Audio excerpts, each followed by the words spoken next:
Your comment on Prajna Paramatar a couple of weeks ago were very enlightening. So would you please comment on Advaita Vedanta? Thanks. I don't know what the depth of Advaita Vedanta is. I don't know if I could summarize it. I think it's basically the unpicking, the systematic unpicking of the illusory sense of self, but it goes through a arduous process of different layers, starting at the beginning when the person is totally identified with the self, and then through these different sutras, and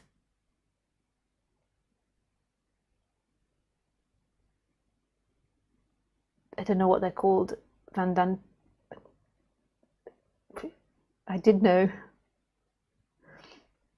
I just call them sutras. Through these different texts, you begin to unpick stuff. Unpicking. And these different processes. And there's a systematic system, systematic process that you go through. And for some that's really beautiful and that's really helpful, and for others it's too mental and too heady and isn't appropriate. But the illusion of self is a commitment, even though it's not really you committing, because who would be this you that commits, but this illusory you really committing to something, because it's not for the faint-hearted.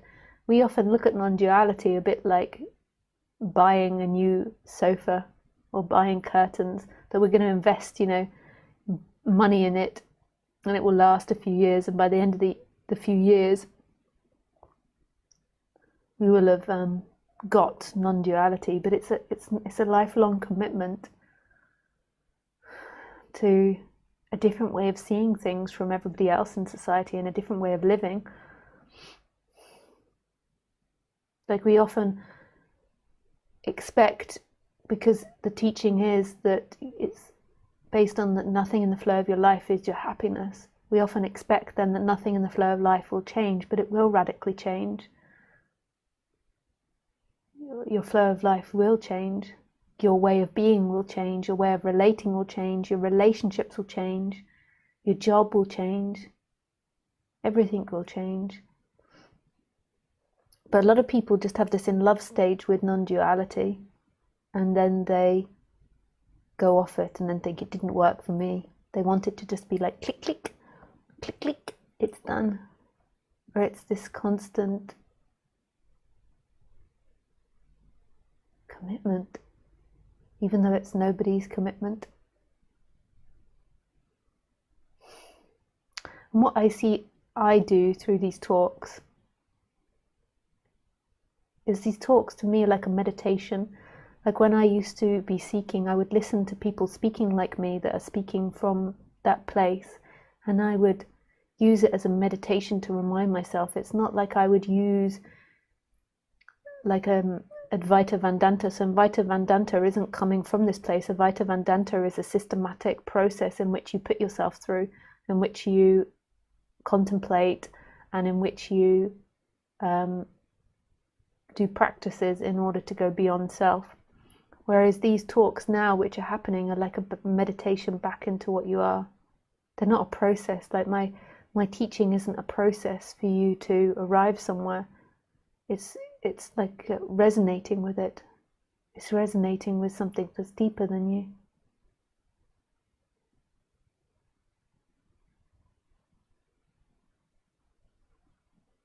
And so a lot of teachers dismiss the way in which I speak, or other teachers speak, that don't really have a path or a process.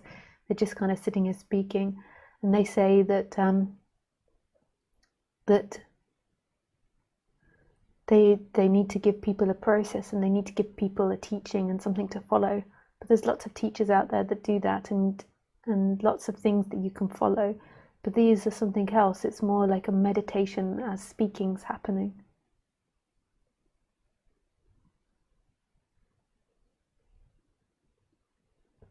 Yes. Thanks, Dennis, for your question. Hi, Liv live.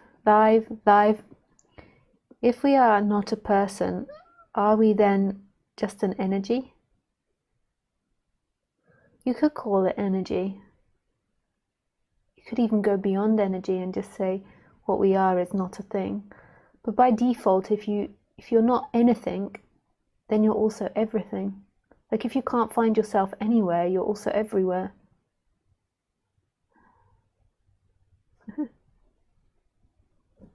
Thanks, live. So remember, if you want to call in, please say call me. Like I'm delighted to speak to you. It gives a bit of a change to speak to someone. Hi, Lisa. I have a question. Teachers like you and Roger Castilla, Rupert Spira, etc., say that reality is consciousness. I am a knowing. Whereas teachers like Tony Parsons, Jim Newman say that consciousness, I am knowing, belongs to a person, and actually reality is unknowing. Can you say something about this contrary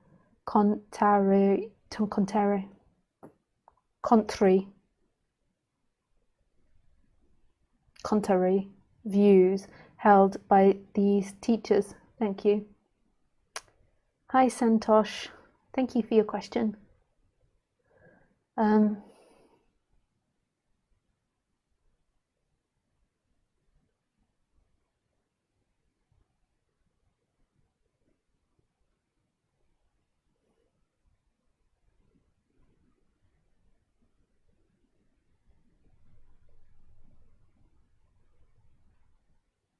I would agree that who you are is not knowing.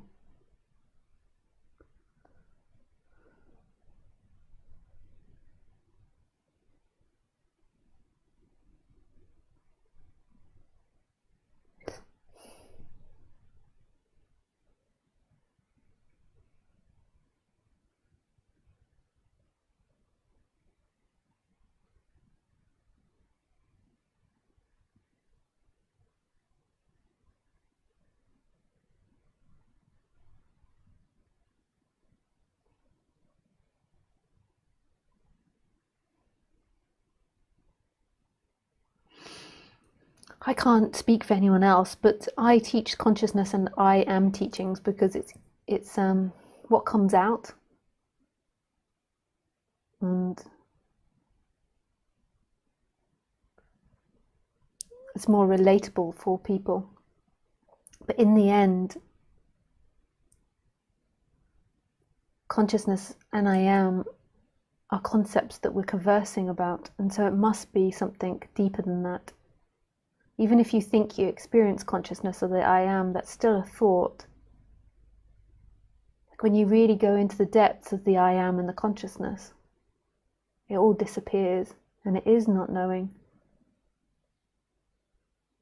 It's this awakeness that knows nothing. It doesn't even know it's awake.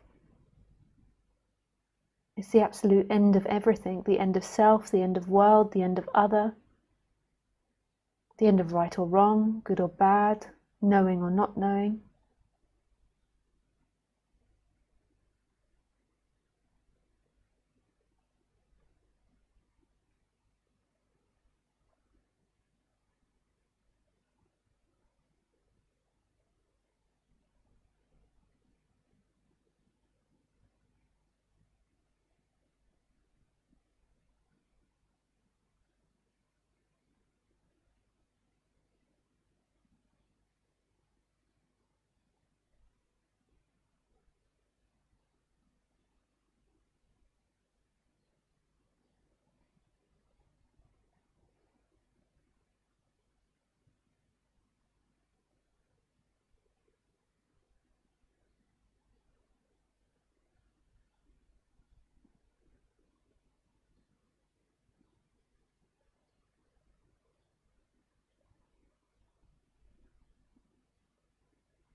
So I think that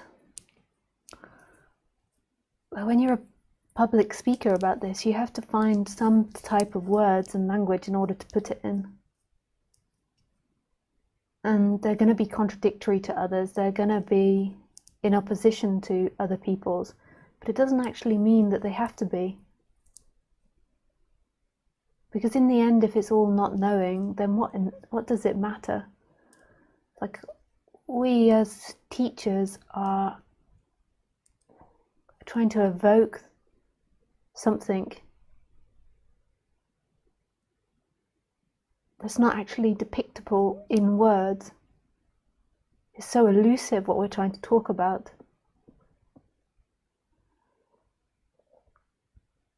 And I know that on both extremes, the one side would say they're right and the other side would say they're right. It goes on endlessly in non-duality. So you get some that say the I am is a feeling, some that say it isn't, some say it's love, some say it's not. It's impossible to be a feeling, and it goes on endlessly, all these arguments. And who gives a rat's ass?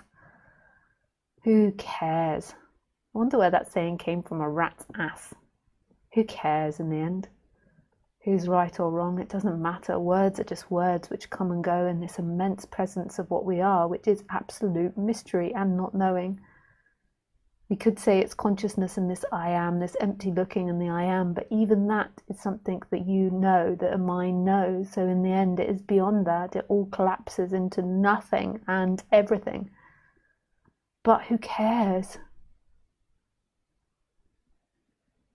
When I was younger and seeking, and when I lived with Roger, and Roger was my main teacher, I remember like holding on to his teachings so tightly and believing they were right, and going to other teachers' meetings or speaking with other people and just holding this, that if they have blame or guilt, that means they're still suffering, they're still identified, and this means that, and this means that. And the reason that I did it now when I look back was that it gave me something. It made me feel justified in what I was doing, that I knew something, that I was something. It gave me something to hold on to, like a place in the middle of this like wildness of waking up. And now who cares? But I'm not opposed to those teachers, because if I hadn't met teachers along the road that were adamant that they were right and that that was the right teaching, then it wouldn't have made me so convicted in what I was doing. So I also think that that's really important, like to go through these stages. If you think that your teaching is really right and to hold a bandana, but from this perspective, from this energy, when it's asked now, it just is like, who gives a rat's ass in the end? But don't let that become your new philosophy. If you care and you want to argue, go for it. Go and argue. Like, act it out. Like, see what's there hiding in the depths and the darkness of your unconscious. See what you're holding on to, what you want to portray. Like, in some ways we have to act out. In some ways we are always acting out our issues. What else could we act out but our karmas, but our habits and our conditions? We're also never acting out any issues, because how could we? How could we? But in the end, nothing fucking matters. Nothing fucking matters, man. Thanks, Santosh, for your question.